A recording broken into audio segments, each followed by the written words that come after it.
Welcome back. We are jumping right into one of the most explosive and honestly most misunderstood events in modern history, the 1857 rebellion in India. We're going to deconstruct the myths, look at the cold, hard realities, and figure out exactly what went wrong. I'm super excited to guide you through this explainer today, so let's just dive right in and unravel this massive piece of history together.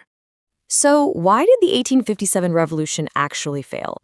I mean, it's incredibly easy to just assume the British had overwhelmingly superior military strength, or better tactics, or just way more money. But as we dig into the historical sources today, we're going to see that the true reason for the failure wasn't about external might at all. It was actually a fatal internal flaw. Okay, let's dive into this. The immediate explosive trigger for this entire revolt can actually be traced back to a single piece of new technology: the Enfield rifle. The British military decided to upgrade their older weapons with this shiny new firearm. But there was a massive catch. To load the new Enfield rifle, a soldier literally had to bite off the greased cover of the cartridge before they could pour the gunpowder down the barrel. Now, just biting a cartridge wouldn't normally cause a massive uprising, right?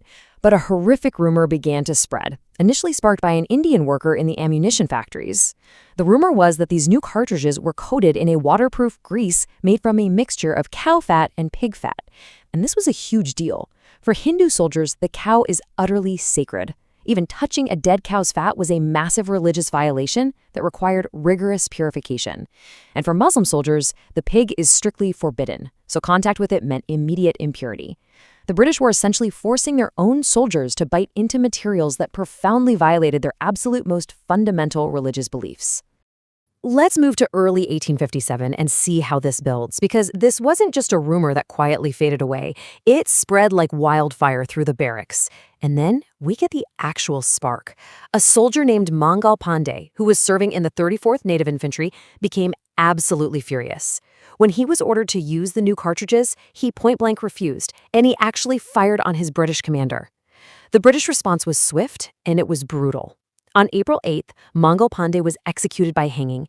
But instead of scaring everyone into submission, his execution lit the fuse for an unprecedented, massive rebellion. But here's the thing. The anger over Pandey's death wasn't just some random, chaotic noise. It quickly morphed into a highly organized, totally secret plan for a nationwide uprising scheduled for May 31st, 1857. Now, you might be wondering, how on earth do you coordinate something like that across a massive subcontinent without the British noticing? Well, it's kind of mind-blowing. They used completely mundane, everyday items as secret symbols. They passed lotus flowers and roti, which is a really common flatbread, from village to village and regiment to regiment. It was just this ingenious, silent way of saying, be ready. But wait. The grand plan was strictly locked in for May 31st. Now, what's really interesting is this specific date, May 10th, 1857. The soldiers of the 20th Native Infantry, stationed in Merit, just lost their patience. They were simply too angry to wait 3 more weeks. So on the morning of May 10th, they broke ranks, loaded their weapons, and started the rebellion prematurely. And unfortunately, that spontaneous outburst completely derailed the carefully coordinated nationwide plan. Because things kicked off 3 weeks early, it was just chaos. I mean, think about it. They didn't have mobile phones or radios to instantly alert the rest of the country that the schedule had changed, so it led to a severely uncoordinated start. On top of that, the rebels didn't have dedicated armories to sustain a long, drawn-out fight, and the British capitalized on this confusion brilliantly. They bought precious time, they called in naval reinforcements, and get this, they even strategically distributed alcohol to disorient the mutineering soldiers. It made it terrifyingly easy to just isolate and crush the disconnected rebel groups one by one.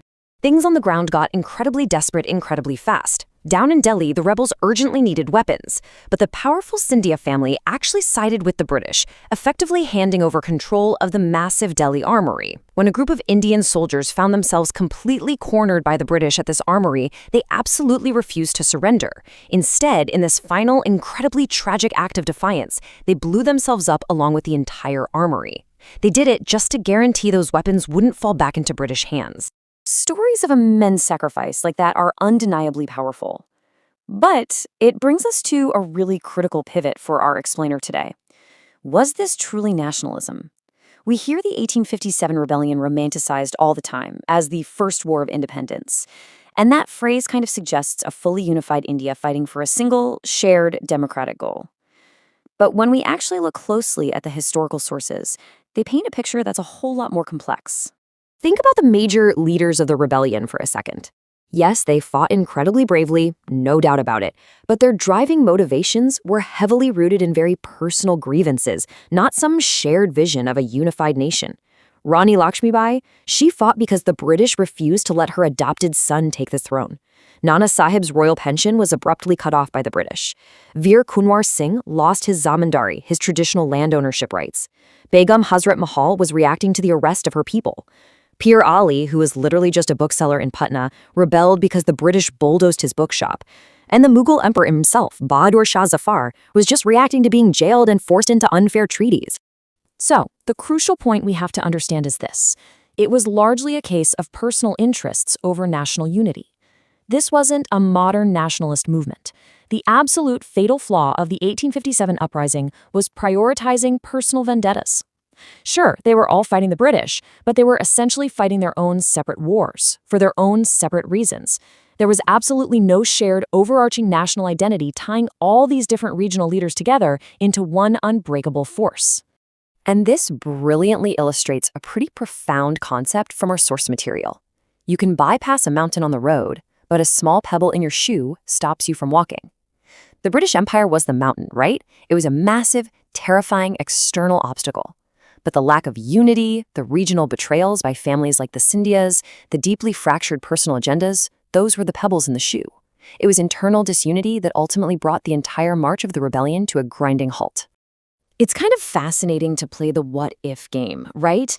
If the 1857 rebellion had somehow miraculously succeeded, India might have achieved independence at a time when there was still a very organic shared cultural humanity, before the absolute deepest scars of colonial social engineering took hold. But let's look at the reality. The failure of the rebellion resulted in another 90 years of total subjugation, a massive economic drain, and very intentional, calculated division by the British Crown, who took direct control right after this. The actual aftermath was incredibly bitter. The British learned a terrifying lesson from 1857. Indian unity, even temporary, totally fractured unity, was a massive threat to them. So they formed the Peel Commission.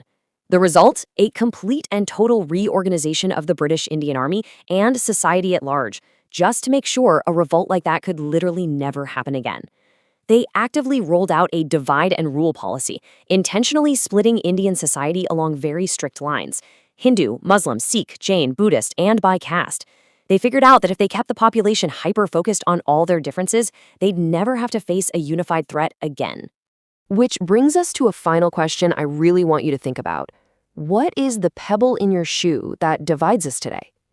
The tragic lesson of 1857 isn't just about antique rifles or centuries-old royal betrayals.